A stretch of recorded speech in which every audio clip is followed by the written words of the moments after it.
a dermatologia é para pessoa que não sabe muito. É para médico que não sabe muito. É verdade. É verdade. Dermatologia é para médico que não quer ser médico ou que não sabe muito de medicina. O que tu dizes disso, eu ouvi durante muito tempo de dentista.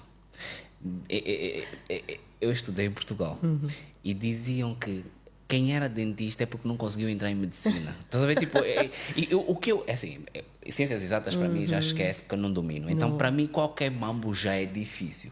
E acharem que esse mambo é para aquele. Epá, eu acho que é assim. Porque eu acho que é muito complexo. Quero perceber um bocado como é que tu.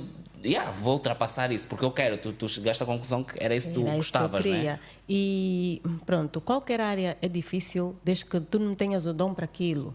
Eu também, por exemplo, para mim, entrevistar alguma pessoa, achar as perguntas certas, direcionar essa pessoa para o lugar certo, para mim é super difícil. Eu não sou uma pessoa de muitas palavras, eu gosto de apreciar, eu gosto de analisar, sou uma pessoa muito analítica. E, por exemplo, para a parte da dermatologia, quando eu decidi fazer, alguns dos médicos séniores daquela altura diziam: mas Érica, tu és tão inteligente, tu não sei quando vais fazer dermatologia, porque tu tens perfil de internista, que o internista é aquele médico já pensa que nos 1000 diagnósticos, no não sei quantos, que geralmente chega lá, cenas, né? Exato. Então tens perfil de internista, tu devias ser isso, tu devias ser cardiologista, inclusive, como meu tio era cardiologista, é uma grande referência, e ele próprio também. Eu acredito que secretamente ele tinha esse desejo para mim. Das continuidade ao de legado. dar continuidade. Uau. Inclusive, eu estudei ainda em alguns dos livros que ele ofereceu-me, que ele próprio estudou, né? Algumas coisas, por exemplo, para a anatomia, elas não mudam muito. Não mudam muito, então dá para tu estudares ali. Ele ofereceu-me o estetoscópio dele, que ele usava durante a época da faculdade, ele estudou na Rússia. Jesus, que neste momento deve valer milhões. Está super guardadinho na minha casa, super guardado. E então ele, pronto, também alimentava isso, mas sempre também foi uma pessoa muito, né, receptiva, né? Não queres fazer cardiologia, não faças. Medicina, ele dizia sempre, e é uma coisa que até hoje eu tenho gravado na minha mente: medicina é um sacerdócio. Medicina não é uma coisa que tu escolhes e tu dizes: eu hoje vou fazer, amanhã não vou. É um compromisso. É um compromisso. Tu estás na tua casa, mesmo eu como dermatologista, estou em minha casa. Olha, Érica, uma foto. Pá! Que é isso? Eu não sei. Eu não estou a trabalhar, eu não quero saber. Mas depois a pessoa pensa: essa pessoa está a precisar mesmo de mim, vou ter que responder essa mensagem. E então é nesse sentido que é um sacerdócio. Mas, pronto, quando eu fui escolhendo, né, a especialidade, eu identificava-me com a parte da dermatologia. Para além de eu ser de eu gostar de medicina, eu também tenho um lado assim muito de arte, de criatividade, de observação, de tu olhares para uma pessoa e dizer: o que eu posso fazer, tipo, para melhorar, né, a autoestima, né, a autoimagem dessa pessoa e tudo mais. A dermatologia, e principalmente agora, hoje em dia, com a parte estética, cosmetria, tem muito esse lado. Na altura eu já pensava assim, tanto que eu disse ao meu tio: tio, acho que eu vou fazer medicina estética. Mas medicina estética, naquela altura nós estamos a falar... Não é conversa, né? Se hoje não é conversa, imagina há 10 ou 15 anos atrás. Hoje dá muito dinheiro. Mas aqui convém que sejas brasileiro. Aqui, eu percebo. Então estamos a falar aí de 2004, 2005, 2006. E o meu tio dizia: mas não, essa especialidade e tudo mais, e não sei o que. Eu disse: o que é mais parecido com isso? Dermatologia? Vamos ainda ver dermatologia. E fui vendo, olha... Para enfatizar isso, a minha nota da cadeira de dermatologia na faculdade foram 19 valores. Porra! Para não haver dúvida, é isso. Foram 19 valores. E as pessoas até hoje ainda me dizem: eu não entendo nada de dermatologia, como é que vocês percebem? E eu digo: sempre é tão fácil. É reconhecimento de padrões e nada mais. É isso, mas aquilo é igual àquilo. Ou isso é aquilo. Ou as três hipóteses, uma dessas é. E então eu fui identificando-me mesmo com esta, e hoje em dia é uma grande paixão para mim. E dá uma muito dinheiro? grande. Dá muito dinheiro? A dermatologia, muito não, mas dá dinheiro. Dá dinheiro. Dá dinheiro, principalmente quando tu associas a parte de cosmiatria. Ok. E eu vou te dizer porquê. Tiago, isso é por uma característica, ou, se calhar, nossa, mas que também hoje em dia vê-se muito no ser humano, que é a vaidade. Uhum. Somos cada vez mais. Muito mais facilmente, se eu te disser a uma pessoa, olha, tu tens, isso que eu estou a ver assim na tua cara, essa pintinha é um cancro Ok. da pele. E nós vamos ter que fazer a remoção. A remoção são 500 mil kwanzas. Não, isso é um absurdo. Como é possível? Se eu disser, olha, eu acho... Que se tu fizeres Estás a aí... ver assim, o teu bigode chinês está muito pronunciado. Se a gente fizer assim um preenchimento e tudo mais, quanto é que é? Ah, não, 1 milhão de kwanzas, 700 mil kwanzas. Tá bem. 700? Tá bem, podemos fazer. Yeah. Estás a ver? Yeah. Eu sou uma pessoa, uma mulher, eu tenho que viver e sobreviver. Ou seja, ao contrário, tenho que sobreviver e viver. Exatamente. Então, para além, por que não transformar essa minha paixão, né, numa forma também de ter o estilo de vida que eu quero? Oh, nice. Eu acho que não há nada de errado nisso. Não, definitivamente. Aliás, eu também ando à procura de angolanos ricos e que possam dizer de onde é que veio o dinheiro. Infelizmente ainda não encontraste. Não que eu não possa dizer de onde veio o dinheiro, porque eu não tenho. Yeah, não. Mas também a luta também é nós começarmos a ter angolanos que não têm problema de dizer que tem o dinheiro e o meu dinheiro veio daqui. Sim. Porque nós, infelizmente, também temos muito bandidos que têm muito dinheiro e não podem dizer de onde, mas aparecem com dinheiro. Isso é que irrita. Eu também gostaria de saber, Né? porque eu também preciso de dinheiro. Mas se quiser saber de onde é que vem, eu digo-te já. Vem dos nossos bolsos, porque Angola é nossa. Mas Epá. esses gatunos roubam Angola e não nos dão nada, que Mas é pior. se eu puder, digamos assim, eu ainda assim virar dos bolsos dos angolanos, né? De qualquer angolano que se propuser a procurar os meus serviços. Sim, mas aí mas eu tenho aí... que oferecer algo em troca. Exatamente. Né? Esta Olha, é a minha mentalidade. nem mais. Por exemplo, é pau, água, que tal? Não? Ok, está-se bem. Mas vai aumentar o preço. Não é sobre isso, não é sobre isso. Quero, ainda na dermatologia, quero perceber uma curiosidade. É possível que os brancos, as pessoas de pele branca, tenham mais tendência ao cancro da pele do que as pessoas de pele negra? Sim. Por quê? Para alguns tipos de cancro, absolutamente. Ok. E eu estou a falar do carcinoma basocelular, carcinoma espinocelular. Você não vai entender muita coisa, mas é isso por aí.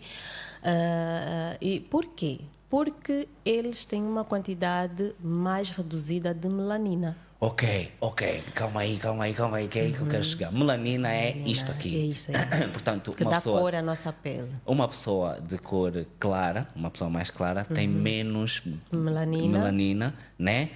Isto quer dizer que se nós fôssemos todos pretos, morríamos menos. De cancro, de pele. Sim, não, temos que ver de outras coisas. Mas por exemplo, mas se fôssemos todos pretos, não havia racismo e também não íamos nos matar. Portanto, eram 2 vezes a morrer menos. Mas não é sobre isso. Mas achas que o matar-nos uns aos outros tem a ver só com essa questão? Não, eu acho que não. Eu estou a tentar reduzir forma, porque nós vamos morrer. Vai morrer de qualquer forma. Vamos morrer. Deu que se diz, a única coisa que vai dar certo na nossa vida é a morte, exatamente. Só que se nós conseguirmos tirar algumas coisas, tu tens mais esperança, né? É mais nessa linha. Ok, mas então, portanto, por causa da melanina, nós acabamos por estar mais protegidos do sol. Vamos por estar mais protegidos, isso é um processo evolutivo. Ok. Né? Nós estamos aqui, as pessoas dos trópicos, digamos assim, mantiveram, digamos, essa característica de ter uma maior concentração de melanina, porque a melanina funciona como se fosse uma sombrinha ou uma capa que protege o DNA das nossas células, okay. Né? O DNA está ali, o DNA, para quem não sabe, é a nossa essência, né? Aquilo é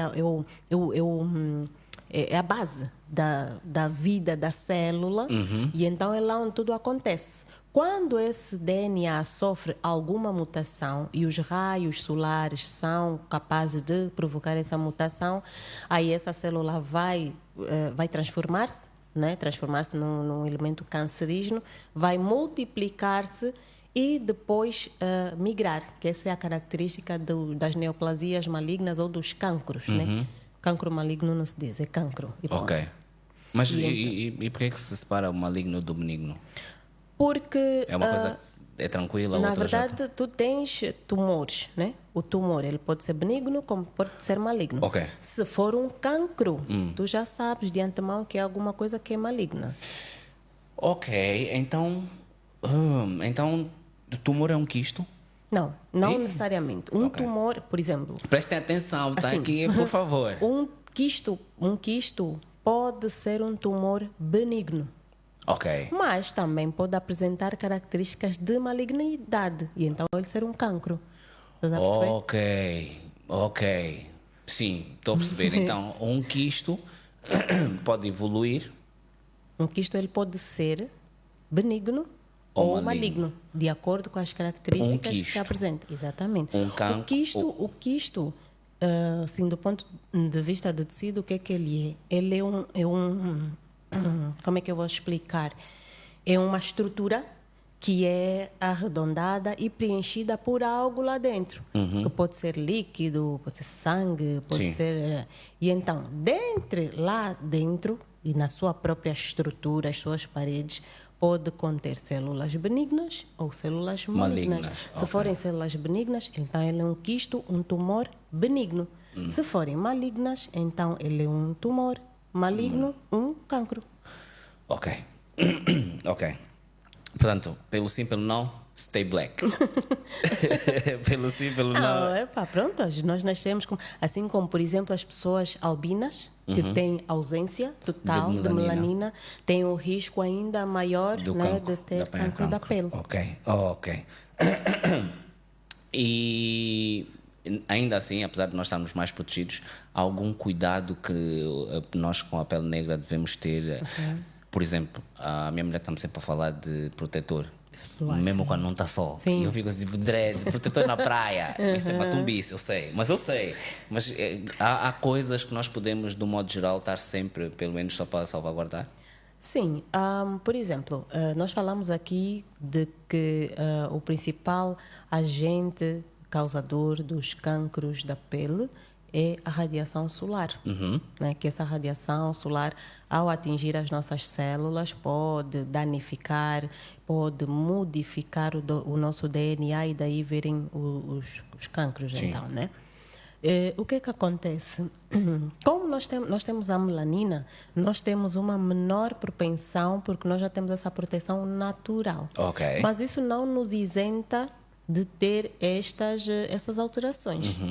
Por um lado. Por outro lado, por exemplo, estás na praia, tu estás mais exposto à radiação solar por dois motivos. Primeiro, pela própria radiação direta em si, e depois a indireta, que é aquela dos raios do sol que incidem sobre a água do mar e batem também... em ti, yeah. Exatamente. Então, tu estás mais exposto. De modo que precisas dessa proteção e precisas também, no caso... de pessoas que se preocupam com isso, tu às vezes queres ter uma pele sem manchas, uma pele uniforme, uma pele até mais bonita de se ver. E então aconselha-se a utilizar um protetor solar durante estes períodos de maior exposição solar. Existem também casos de doenças, não só da pele, mas sistêmicas, que são desencadeadas ou ativadas, digamos assim, pela radiação solar. E neste caso estamos a falar do lúpus. O lúpus é uma doença autoimune.